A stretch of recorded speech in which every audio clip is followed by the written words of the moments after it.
If you are a regular viewer of MMA, then you better know the vibes inside the cage where fighters clash.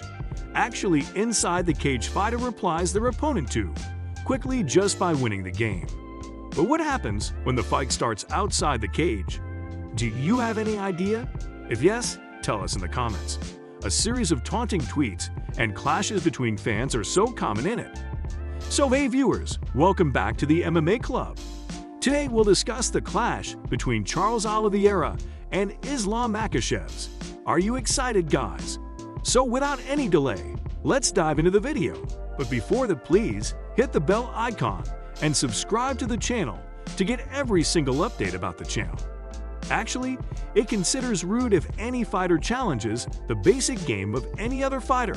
And recently, Charles Oliveira challenges the ground game of one of the best MMA fighters, Islam Makhachev. And this booms the Twitter with the clashes between the fans of both the fighters.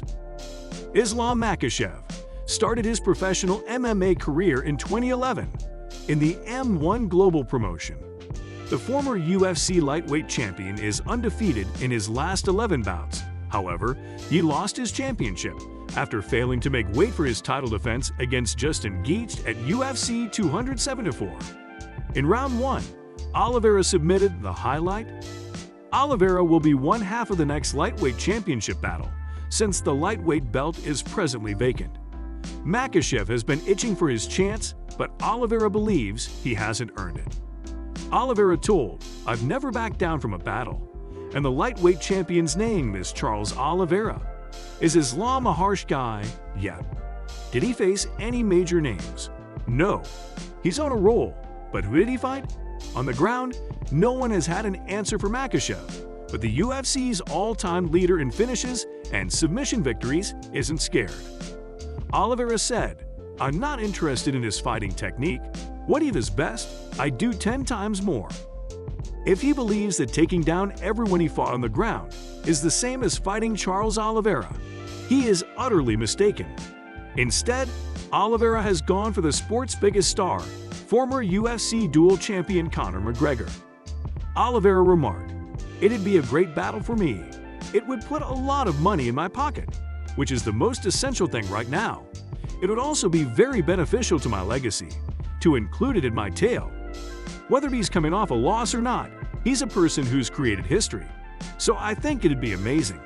But it's not entirely up to me. If it were up to me, this conflict would have already taken place. I'm raising a daughter. Not only do I want to fight Conor, but everyone does. Everyone understands that fighting Conor is very lucrative. I'm talking about money, and Conor is well aware of the fact that everyone wants to fight him." Oliveira also addressed Makhachev, stating that he was not convinced that Makhachev had done enough to merit a shot at the title. He won a catchweight fight on short notice this year, knocking out his opponent, Bobby Green. He proposed Dan Hooker, Thiago Moises, and Drew Dober over the previous year.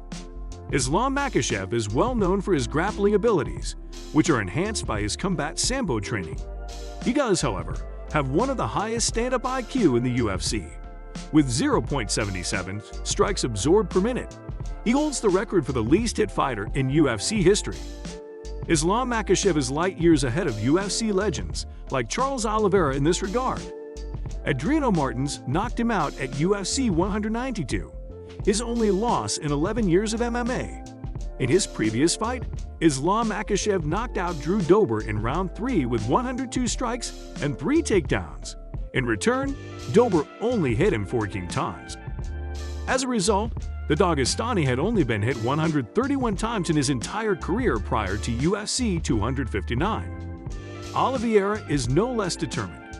He showed a lot of faith in his youth, and Oliveira has managed to establish himself as a strong opponent in a relatively short period of time, in spite of the severe health problems he has been dealing with. Oliveira most certainly had people talking about him by the time he won his first title in an athletic competition, when he was still in his early teens. Even in the midst of his early success, he was forced to come to terms with the tragedy that came in the shape of gang violence, which resulted in the death of the person who had first introduced him to Brazilian Jiu-Jitsu. Oliveira was able to achieve the rank of black belt in Brazilian Jiu-Jitsu in fewer than 10 years of training, which demonstrates that even when he was a young man, he was an extremely serious practitioner of martial art. Oliveira was just unstoppable. Every fighter wants to start their career on a good note, but few are able to win their first 10 fights in a row right away. Oliveira started his career with a 14-fight win streak, which he kept going even when he joined the UFC. He probably wasn't up against as much talent as he is now, but any fight can end at any time. Jim Miller, who is well known among UFC fans, was the first person to stop him. Even more impressive is the fact that only one of his 14 wins was decided by a tie. Alright folks, that's all for this video.